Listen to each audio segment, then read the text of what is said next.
Halo, Assalamualaikum. Jumpa lagi di Biologi bersama Bu Ulin.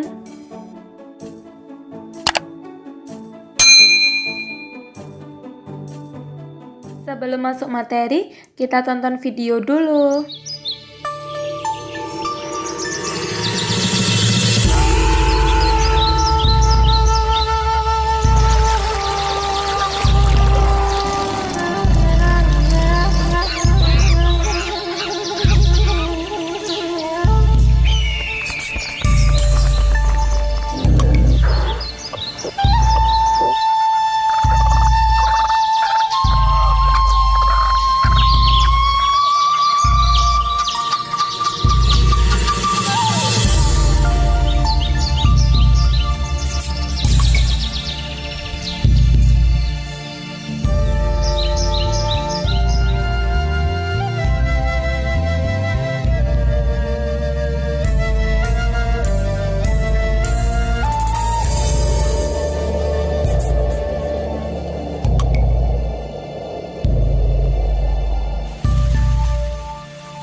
Berdasarkan video yang sudah kalian tonton, coba sebutkan apa saja yang sudah kalian amati.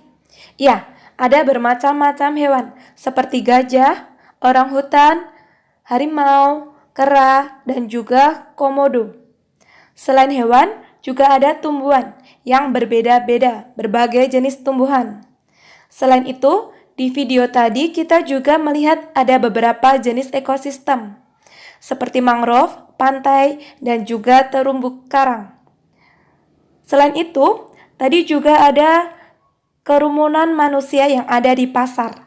Nah, bermacam-macam makhluk hidup tersebut menempati tempat hidup yang juga berbeda. Itulah yang dinamakan keanekaragaman hayati. Oleh karena itu, jumpa kali ini kita akan membahas tentang keanekaragaman Sebelumnya, kita harus tahu dulu maksud dari keanekaragaman hayati. Terdiri dari dua kata, yaitu keanekaragaman yang artinya berbeda-beda atau bervariasi, lalu ada hayati, artinya hidup atau makhluk hidup. Jadi, keanekaragaman hayati bisa diartikan sebagai adanya variasi atau perbedaan baik ciri maupun sifat di antara makhluk hidup yang ada di suatu tempat.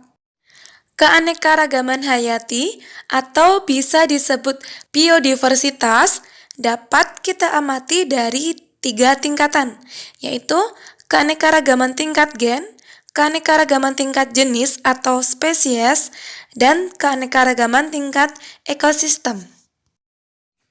Kita bahas yang pertama dulu, yaitu keanekaragaman gen. Dari namanya saja keanekaragaman gen, gennya yang beraneka ragam, gennya yang berbeda-beda. Atau bisa dijabarkan sebagai variasi susunan gen dalam suatu spesies makhluk hidup. Keanekaragaman gen dapat dilihat ketika terdapat satu jenis makhluk hidup, tapi beda gennya, beda cirinya, beda sifatnya. Misalnya variasi pada warna bunga mawar. Jenisnya sama-sama mawar, tapi cirinya yang berbeda, warnanya berbeda. Perbedaan warna tersebut karena adanya perbedaan gennya. Gennya yang beraneka ragam. Ada warna merah, putih, pink. Selain itu ada variasi pada rambut kucing. Ada yang warnanya krem, abu-abu, kuning, hitam, dan juga putih.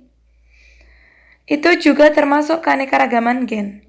Jenisnya sama tapi gennya berbeda. Sama-sama kucing tapi ciri rambutnya itu berbeda.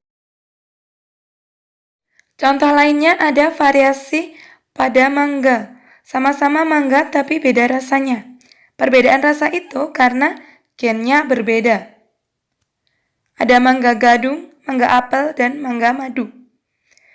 Ada juga variasi pada cuping telinga. Sama-sama manusia, tapi cupingnya berbeda. Ada yang cupingnya bebas, ada yang cupingnya menempel. Perbedaan itu karena adanya keanekaragaman gen. Keanekaragaman gen, satu jenis tapi gennya berbeda, gennya beraneka ragam. Yang kedua, yaitu keanekaragaman spesies atau keanekaragaman jenis.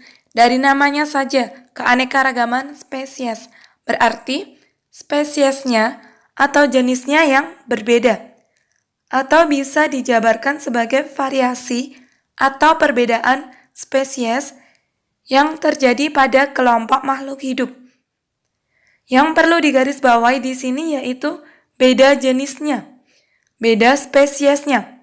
Misalnya di danau, ada sekelompok hewan yang terdiri dari kijang, katak, kura-kura, dan juga ikan. Nah, itu sudah termasuk keanekaragaman jenis. Yang penting jenis makhluk hidupnya itu berbeda.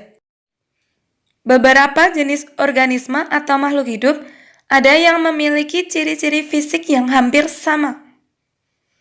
Misalnya satu famili beda spesies, satu keluarga tapi beda jenisnya. Misalnya ada famili Felidae atau keluarga kucing-kucingan yang anggotanya itu harimau, singa, kucing, dan juga cheetah.